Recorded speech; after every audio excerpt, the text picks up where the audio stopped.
everyone, it's Melinda. Welcome back. I wanted to talk to you today about sinking funds. I sort of mentioned it in my last budget update on what I spent for the month, but I never actually have spoken to you all about my sinking funds. I do have sinking funds for the year. There's just some things that we have every year that we know is coming up, but you don't pay for it monthly. And when it does come up, sometimes it's a budget hitter. And instead of paying, I guess, a fee to have to the company, I do a sinking fund, which is, if you're not familiar with sinking funds, what it is you take your bills that you are going to have as a yearly bill and you break it up into a monthly payment to yourself. I put mine into a savings account every month, and then when it comes up the following year, I have that lump sum to pay. And then what I mean for paying the fees with management, for example, car insurance. I pay my car insurance yearly, and there's two options with the company that I have my car insurance with. You can either pay them yearly and you just pay whatever your car insurance is for the year, or you can do monthly payments. I believe it's 9 months that you can do a monthly payment with this company. But then they charge you a processing fee. So you're paying your car insurance plus a processing fee. So it's more money out of your pocket that doesn't go towards your insurance. Just like interest with anything else. So instead of doing that, I do a sinking fund for my car insurance, which is one of them. And how you do a sinking fund is you take how much you owe and you divide it by 12 months. Now that's already if you've paid it and you are getting ready for the next year when it's due. If you are first setting up a sinking fund, then you have to know when it's due. For example, say you owe $400 in May or June. So you know that, let me do the math real quick, right? It's February, March, April, May. So that's 4 months and you owe $400. So you divide the months into how much you owe. Thankfully I made it simple, right? Simple math. So it's going to be $100 each month that you set aside. So when that bill comes on the 4th month, you have the $400. Now, of course, if you've already set up your sinking funds and you're in your second year of when you pay it, then you can do the 12 months. For example, one of my sinking funds is our medical deductible. As a family, for our medical deductible, we have to pay out of pocket $600. Every year, beginning of the year, January 1st, $600. After the $600, then it's a percentage, and you know how insurance works. We still pay out of pocket, but obviously not $600 worth. So I know every year I'm going to owe $600 January 1st. So the first year when I set it up, obviously it wasn't 12 months, but after that, 12 months divided into 600 is $50. So I know that I need $50 each month to go towards my sinking fund for my medical. I also have a sinking fund for my car insurance. So everything adding up together, I do $400 a month to my sinking fund.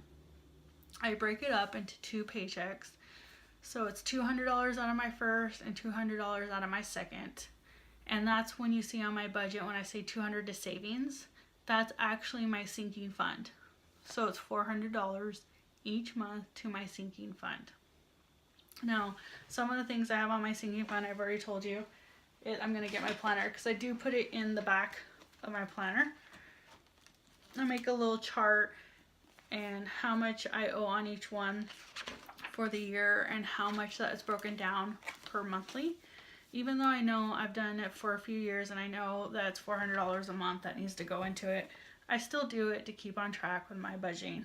So some of the things I have is my medical insurance, my car insurance, swim lessons that the boys have every year. I do it every single year with them. They're still young, they're 3 and 5. So I think we've done swim lessons since my oldest was 6 months old. And he'll probably continue to do it for 2 to 3 more years. The swim teacher, who's amazing, Swim with Samantha, if you live in Southern California, she's amazing. Anyways, so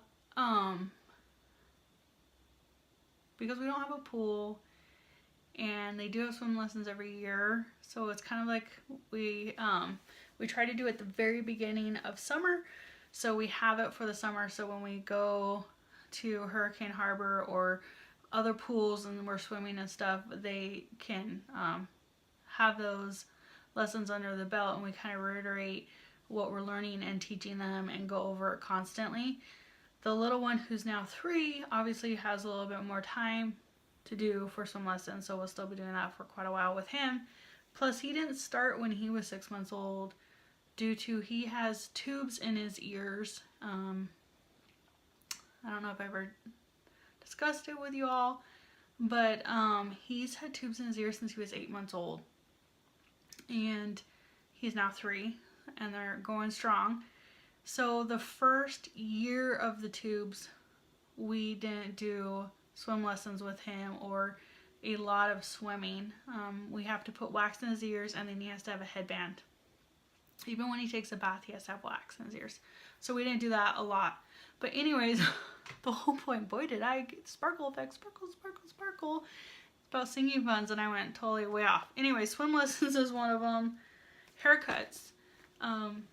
I know exactly how many haircuts, that was bugging me, how many haircuts I have a year, and I know how many both of the boys have a year. And so that total together, I'm looking down, sorry, at my notes, all together it's like 12, it says right here, $1,200 a year. So I break that down, it's $100 a month.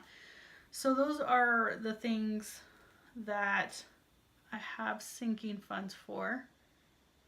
I'm just making sure I caught them all, because I also have a breakdown of the cruises and when each date has to be paid on. So yeah, another sparkle effect. So my sinking funds, medical, car insurance, haircuts, and swim lessons, we have it every single year. It's not a monthly payment that I can come out of my budget, but I want to have the money every year.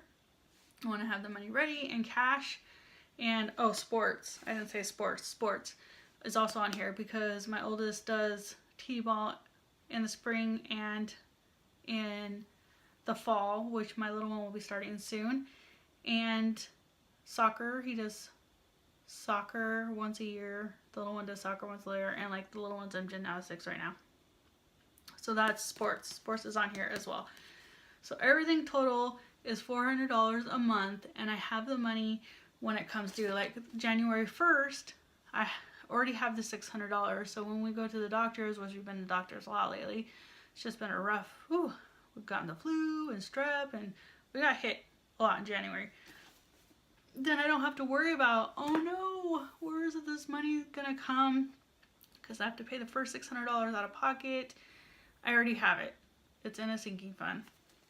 So if you have any questions on how to set up a sinking fund, just remember, take what you owe and how many months you have until you owe it.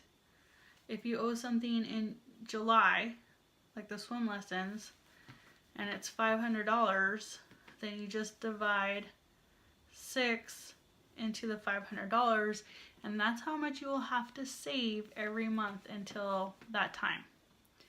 Once July comes and you pay the money for the swim lessons, sports, medical, whatever it is that your sinking fund's going to be. You just don't stop, you continue, but now it's 12 months.